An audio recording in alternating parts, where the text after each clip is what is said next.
함께 기도드리겠습니다. 아버지 하나님, 지난 밤의 어둠을 새벽의 빛으로 밝히시는 것처럼 우리의 모든 삶을 주의 진리의 빛으로 환히 밝혀주시기를 간절히 소원하며 이 첫 시간 주 앞에 엎드려 은혜를 구합니다.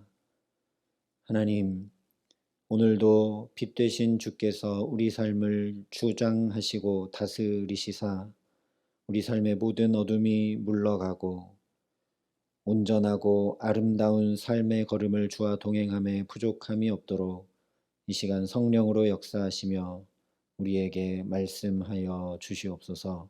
예수님 이름으로 기도합니다. 아멘. 오늘 우리에게 주시는 하나님 말씀은 민수기 22장 21절부터 40절까지의 말씀입니다. 민수기 22장 21절부터 40절까지의 말씀입니다.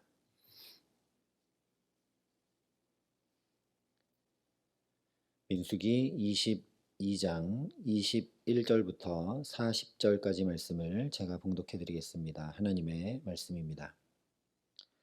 발람이 아침에 일어나서 자기 나귀에게 안장을 지우고 모압 고관들과 함께 가니 그가 감으로 말미암아 하나님이 진노하심으로 여호와의 사자가 그를 막으려고 길에 서니라. 발람은 자기 나귀를 탔고 그의 두 종은 그와 함께 있더니 나귀가 여호와의 사자가 칼을 빼어 손에 들고 길에 선 것을 보고 길에서 벗어나 밭으로 들어간지라. 발람이 나귀를 길로 돌이키려고 채찍질하니 여호와의 사자는 포도원 사이 좁은 길에 섰고 좌우에는 담이 있더라.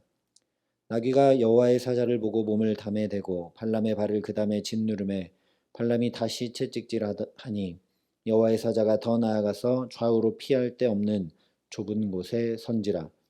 나귀가 여호와의 사자를 보고 발람 밑에 엎드리니 발람이 노하여 자기 지팡이로 나귀를 때리는지라. 여호와께서 나귀의 입을 여시니 발람에게 이르되 내가 당신에게 무엇을 하였기에 나를 이같이 3번을 때리느냐. 발람이 나귀에게 말하되 내가 나를 거역하기 때문이니 내 손에 칼이 있었더면 곧 너를 죽였으리라. 나귀가 발람에게 이르되 나는 당신이 오늘까지 당신의 일생 동안 탄 나귀가 아니냐. 내가 언제 당신에게 이같이 하는 버릇이 있었더냐. 그가 말하되 없었느니라. 그때 여호와께서 발람의 눈을 밝히심에 여호와의 사자가 손에 칼을 빼들고 길에 선 것을 그가 보고 머리를 숙이고 엎드리니 여호와의 사자가 그에게 이르되 너는 어찌하여 내 나귀를 이같이 3번 때렸느냐. 보라, 내 앞에서 내 길이 사악하므로 내가 너를 막으려고 나왔더니 나귀가 나를 보고 이같이 3번을 돌이켜 내 앞에서 피하였느니라. 나귀가 만일 돌이켜 나를 피하지 아니하였다면 내가 벌써 너를 죽이고 나귀는 살렸으리라. 발람이 여호와의 사자에게 말하되 내가 범죄하였나이다. 당신이 나를 막으려고 길에 서신 줄을 내가 알지 못하였나이다. 당신이 이를 기뻐하지 아니하시면 나는 돌아가겠나이다. 여호와의 사자가 발람에게 이르되 그 사람들과 함께 가라. 내가 내게 이르는 말만 말할지니라. 발람이 발락의 고관들과 함께 가니라. 발락은 발람이 온다함을 듣고 모압 변경 끝 아르논가에 있는 성읍까지 가서 그를 영접하고 발락은 발람에게 이르되 내가 특별히 사람을 보내어 그대를 부르지 아니하였느냐. 그대가 어찌 오지 아니하였느냐. 내가 어찌 그대를 높여 존귀하게 하지 못하겠느냐. 발람이 발락에게 이르되 내가 오기는 하였으나 무엇을 말할 능력이 있으리이까. 하나님이 내 입에 주시는 말씀 그것을 말할 뿐이니이다. 발람이 발락과 동행하여 기럇 후솥에 이르러서는 발락이 소와 양을 잡아 발람과 그와 함께한 고관들을 대접하였더라. 아멘.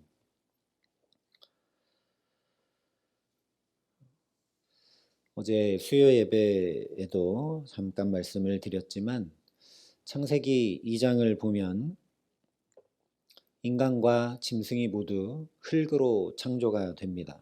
그러나 인간에게는 하나님이 생기를 불어넣어 생명이 되게 하십니다. 반대로 뒤집으면 우리에게 생기가 불어넣어지지 않으면, 즉 하나님의 성령이 임하지 않으면 우리는 짐승과 하나 다를 바 없다라는 것이죠. 성경에 기록된 먼 옛날 이야기가 아니라 실제 오늘 우리 현실에서도 하나님의 영이 없는 사람들은 약육강식 적자 생존에 짐승과 하나 다를 바 없는 삶. 어쩌면 배가 부르게 되면 더 이상 사냥하지 않는 짐승보다 더 못한 탐욕에 탐욕을 더하는 삶을 살아가는 것을 명백히 보게 됩니다. 왜 이 창세기 말씀을 드리는고 하면 오늘 말씀이 바로 짐승과 하나 다를 바 없고 어쩌면 짐승보다 못한 발람의 모습을 전해주고 있기 때문입니다. 21절이 이렇게 말씀을 합니다. 발람이 아침에 일어나서 자기 나귀의 안장을 지우고 모압 고관들과 함께 가니.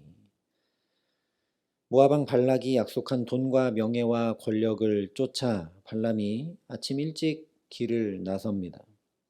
근데 곧바로 22절이 이렇게 말씀을 합니다. 그가 감으로 말미암아 하나님이 진노하심으로 여호와의 사자가 그를 막으려고 길에 서니라.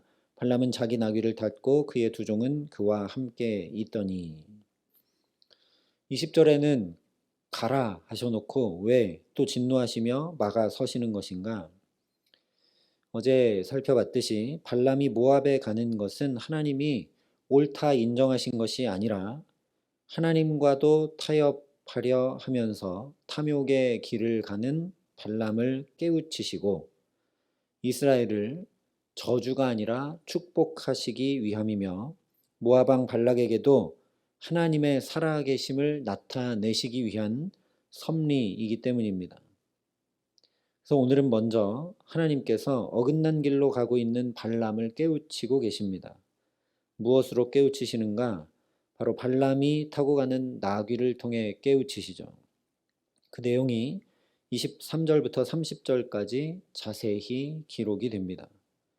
간단히 말씀을 드리면 나귀는 하나님의 사자가 칼을 빼고 그 길을 막아서는 걸 분명히 보기 때문에 안 가려고 하고 그 칼에 멸망당하지 않으려고 멈춰 서는데 발람은 아무것도 보지 못하고 그 나귀를 계속 때립니다. 하나님이 그래서 나귀의 입을 여셔서 내가 당신 말 듣지 않고 이렇게 행한 적이 있느냐라고 되묻게 하시죠. 이렇게 나귀가 전에 없던 이상한 행동을 하면서 멈추고 심지어 입을 열어 말을 하기까지 하는 신비한 현상을 보면서도 발람의 우둔한 마음이 전혀 깨우쳐지지가 않습니다. 앞서 말씀드린 대로 죄를 범하면 하나님의 영이 함께하지 못해서 짐승처럼 아니 짐승보다 못한 모습으로 살게 되는데 오늘 발람이 꼭 그렇다라는 것이죠. 이 모습을 통해 우리가 한 가지 더 알 수 있는 것은 무엇이냐? 모압 왕은 오늘 발람이 온다고 하니까 성읍 바깥쪽까지 나가서 발람을 귀히 맞이합니다. 인간의 일이 얼마나 어리석은지 보라는 것입니다. 하나님을 떠나 살아가면 이렇게 어리석은 길로 치닫는다라는 겁니다. 짐승보다 못한 자를 데려와서 그가 저주하면 저주가 될 줄 알고 그를 성읍 바깥까지 나가서 영접하는 미련한 존재들이 바로 인간이라는 것을 보라는 말씀입니다. 그래서 발람도 죄로 치닫고 발락도 미련하고 그런 인생을 살아가는데 31절에 이렇게 말씀을 합니다. 그때 여호와께서 발람의 눈을 밝히심에 여호와의 사자가 손에 칼을 빼들고 길에 선 것을 그가 보고 머리를 숙이고 엎드리니.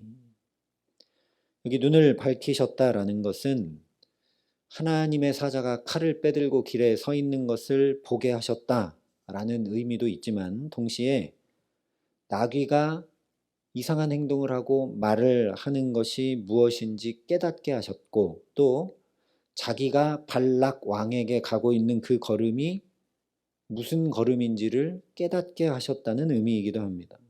그래서 32절 33절에 이렇게 말씀을 합니다. 여호와의 사자가 그에게 이르되 너는 어찌하여 내 나귀를 이같이 3번 때렸느냐? 보라 내 앞에서 내 길이 사악함으로 내가 너를 막으려고 나왔더니 나귀가 나를 보고 이같이 3번을 돌이켜 내 앞에서 피하였느니라. 나귀가 만일 돌이켜 나를 피하지 아니하였다면 내가 벌써 너를 죽이고 나귀는 살렸으리라.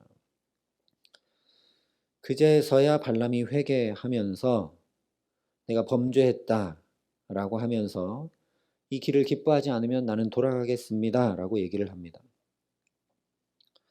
우리가 주목할 것은 하나님께서는 우리가 죄악으로 치닫는 것을 좌시하지 않으신다라는 사실입니다. 하나님은 우리가 죄에 빠지고 죄로 달려가는 것을 가만두고 보시지 못하시는 분이다라는 사실입니다. 처벌하신다는 것이 아니라 그 죄의 길에서 돌이킬 수 있도록 이런저런 사건과 상황을 통해 심지어 정 안 되면 나귀의 입을 열어서라도 말씀하고 또 말씀하시는 분이 우리 아버지 하나님이시라는 것이죠. 사실 이 발람을 보내셔서 이스라엘을 저주하려고 하는 모압 왕 발락도 깨우치시고 돌이키게 하시려는 그 하나님의 애절한 마음을 우리가 볼 수 있어야 합니다. 사실 출애굽하면서도 이런 하나님을 우리가 만났었죠. 그 완악한 바로 마음이 딱딱히 굳어서 이스라엘을 절대 내보내지 않고 10번의 재앙이 자기와 자기 민족에게 닥친다 하더라도 절대 이스라엘을 내보내지 않는 그 완악한 바로를 위해서도 하나님이 10번이나 놀라운 기적과 이적을 행하시고 하나님의 권능을 보이셔서 그가 하나님이 참 하나님이신 것을 깨우치시고 또 깨우치시는 것을 우리가 이미 보았습니다. 발람에게도 똑같고 발락에게도 똑같고 오늘 우리에게도 똑같다라는 겁니다.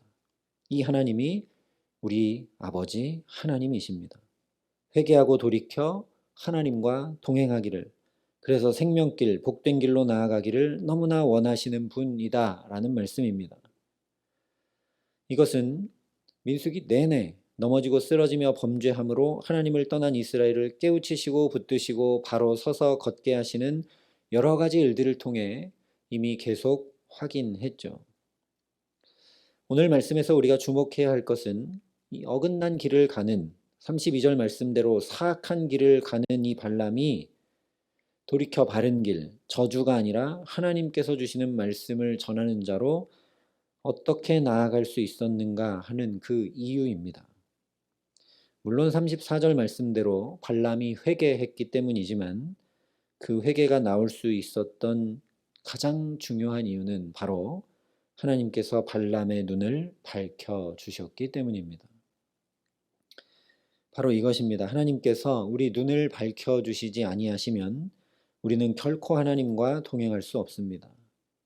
왜냐하면 우리 스스로 환경과 상황과 사람으로 인한 두려움과 낭망을 벗어날 수 없기 때문입니다.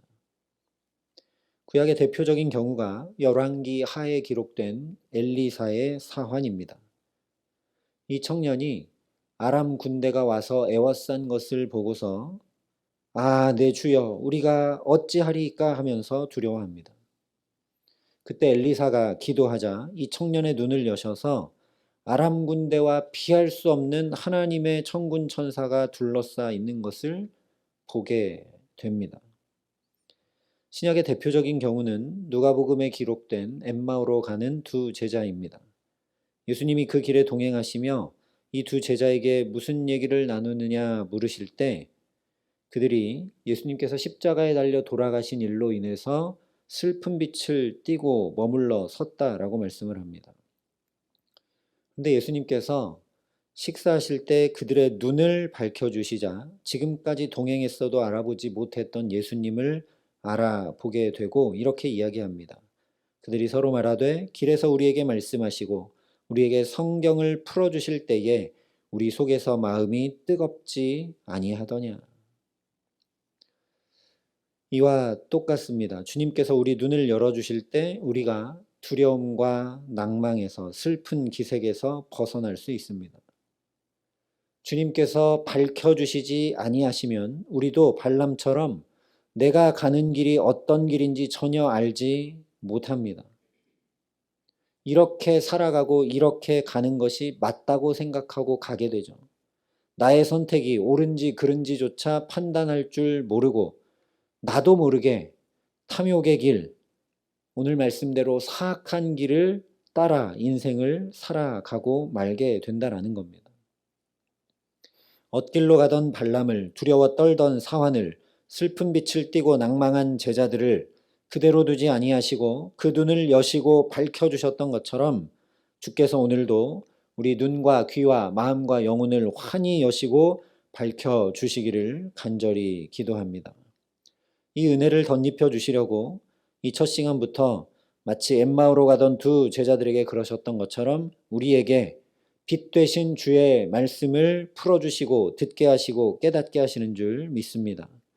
발람에게 그러셨던 것처럼 다시 말씀을 듣고 우리 걸음을 옮기게 하시는 줄 믿습니다.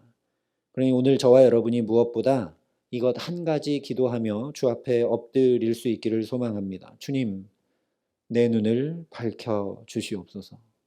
내 어두워진 마음과 영혼을 밝혀 주시고 어둠이 짙은 내 삶을 밝혀주시고 어찌할 바 모르는 우리 가정과 일터를 밝혀주시고 우리 자녀들의 앞길을 밝혀주시고 주의 몸된 교회에 주의 충만한 영광의 빛이 가득하게 하시고 이 나라 이 민족 가운데 하나님의 빛을 환히 비춰달라고 간구하는 저와 여러분 될 수 있기를 소망합니다.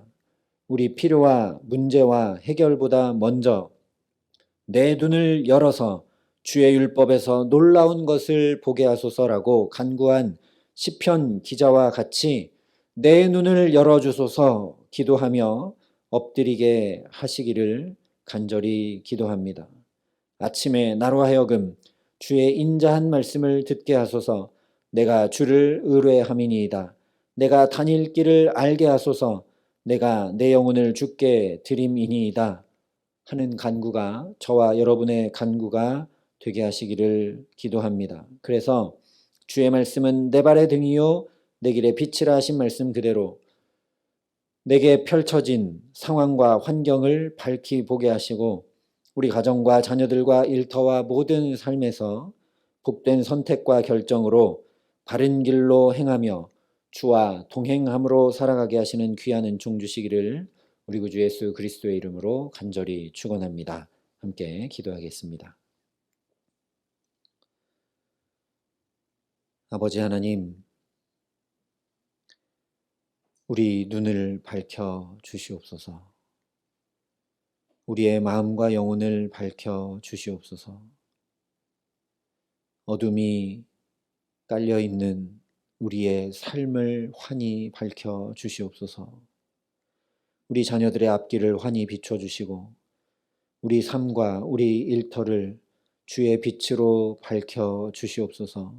주의 몸된 교회에 주의 찬란한 영광의 빛이 늘 충만하게 하시고 어찌할 바를 모르고 반목하고 비난하고 정죄하고 손가락질하며 죄가 죄인 줄도 모르고 죄를 창피할 줄도 모르는 이 나라 이 민족 가운데 주의 빛을 환히 비추어 주셔서 밝히 깨달아 알게 하시고 바로 설 수 있도록 은총을 더하여 주시옵소서.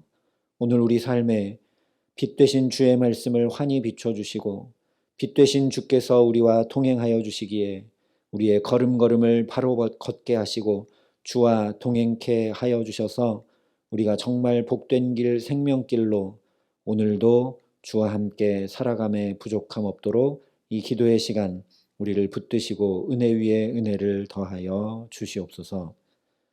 이제는 친히 우리의 구원이 되신 우리 구주 예수 그리스도의 은혜와 그 독생자 예수 그리스도를 아낌없이 내어주신 아버지 하나님의 놀라우신 사랑하심과 오늘도 우리 마음과 영혼을 두들겨 깨워주시고 밝혀주시는 성령 하나님의 교통하시고 역사하심이 여기 머리 숙여 주께서 밝혀주시는 은혜를 덧입어 환히 보고 밝히 보고 바르게 선택하고 결정하며 복된 걸음을 주와 함께 오늘도 걷기를 소원하고 결단하는 여기 모인 모든 주의 성도들과 사랑의 빛교회 모든 교우들과 이 나라 이 민족과 이 귀한 복음을 오늘도 세계만방에 전하시는 선교사님들 가운데 이제로부터 영원토록 함께 하시기를 간절히 축원하옵나이다. 아멘.